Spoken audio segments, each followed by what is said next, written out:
ರಾಹುಲ್ ಗಾಂಧಿಯವರು ನಮ್ಮ ಪಕ್ಷದ ನಾಯಕರು.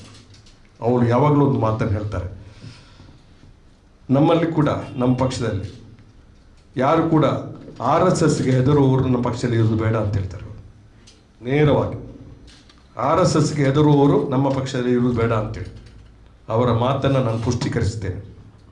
ಬಹುಶಃ ನಾವು ನಮ್ಮ ನಿಲುವು ಇದೆ, ಸೈದ್ಧಾಂತಿಕ ನಿಲುವು ಇದೆ, ಅದನ್ನು ಸಮಾಜದಲ್ಲಿ ಇನ್ನೂ ಸುಸ್ಥಿರಗೊಳಿಸ್ತಕ್ಕಂಥ, ಗಟ್ಟಿಗೊಳಿಸ್ತಕ್ಕಂಥ ಕೆಲಸವನ್ನು ನಾವು ಮಾಡಬೇಕಾಗಿದೆ. ಆ ಒಂದು ದೃಷ್ಟಿಯಲ್ಲಿ ಏನು ಪತ್ರ ಬರೆದ ಅದಕ್ಕೆ ಸೂಕ್ತವಾದ ನಿರ್ಧಾರವನ್ನು ಸರ್ಕಾರ ತೆಗೆದುಕೊಳ್ತದೆ ಅಂತ ಹೇಳ್ತಕ್ಕಂಥ ಮಾತನ್ನು ನಾನು ಹೇಳಲಿಕ್ಕೆ ಬಯಸ್ತೇನೆ.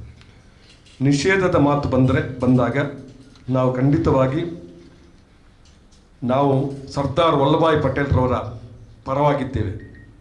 ಸರ್ದಾರ್ ವಲ್ಲಭಾಯ್ ಪಟೇಲರಿಗೆ ಮೂರ್ತಿಯನ್ನು ಮಾಡಿ ಪ್ರಚಾರಕ್ಕೆ ಇಟ್ಟಿಸ್ಕೊಳ್ಳೋದಲ್ಲ, ಸರ್ದಾರ್ ಪಟೇಲ್ ಮಾಡಿದ ತೀರ್ಮಾನಗಳು ಅವರು ಒಪ್ಪಿಕೊಳ್ತಾರ ಅಂತ ಹೇಳ್ತಕ್ಕಂಥ ಪ್ರಶ್ನೆಯನ್ನು ನಾವು ಹೇಳಲಿಕ್ಕೆ ಬಯಸ್ತಾ ಇದ್ದೀನಿ. ಬಹುಶಃ ಇವತ್ತು ನಾವು ಗಾಂಧೀಜಿಯವರ ಅನುಯಾಯಿಗಳು, ಗಾಂಧಿ ಹತ್ಯೆಯಲ್ಲಿ ಬಹುಶಃ ಭಾಗಿಯಾಗಿರ್ತಕ್ಕಂಥ ವಿಚಾರ ಕೂಡ ಇವತ್ತು ತಮಗೆ ಗೊತ್ತಿದೆ ಅಂತ ಹೇಳ್ತಕ್ಕಂಥ ಮಾತನ್ನು ಕೂಡ ನಾನು ಈ ಸಂದರ್ಭದಲ್ಲಿ ಹೇಳಲಿಕ್ಕೆ ಬಯಸ್ತಾ ಇದ್ದೀನಿ.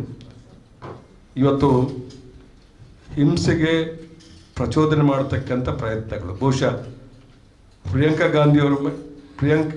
ಪ್ರಿಯಾಂಕಾ ಖರ್ಗೆಯವರ ಮೇಲೆ ಕೂಡ ಇವತ್ತು ಅವರನ್ನು ಹೆದರಿಸ್ತಕ್ಕಂಥ, ಬಹುಶಃ ಭಯವನ್ನು ಹುಟ್ಟಿಸ್ತಕ್ಕಂಥದ್ದು, ಸಾಮಾನ್ಯವಾಗಿ ಅವರ ಕೆಲಸನೇ ಆಗಿ ಭಯ ಹುಟ್ಟಿಸ್ತಕ್ಕಂಥದ್ದು ಬಹುಶಃ ಭಾಳಷ್ಟು ಸಮಯಗಳನ್ನು ಮಾಡ್ತಾ ಇದ್ದಾರೆ. ಈ ಭಯ ಹುಟ್ಟಿಸ್ತಕ್ಕಂಥ ಕೆಲಸವನ್ನು ಮಾಡ್ತಕ್ಕಂಥದ್ದು ನಾವು ಖಂಡಿಸ್ತೇವೆ.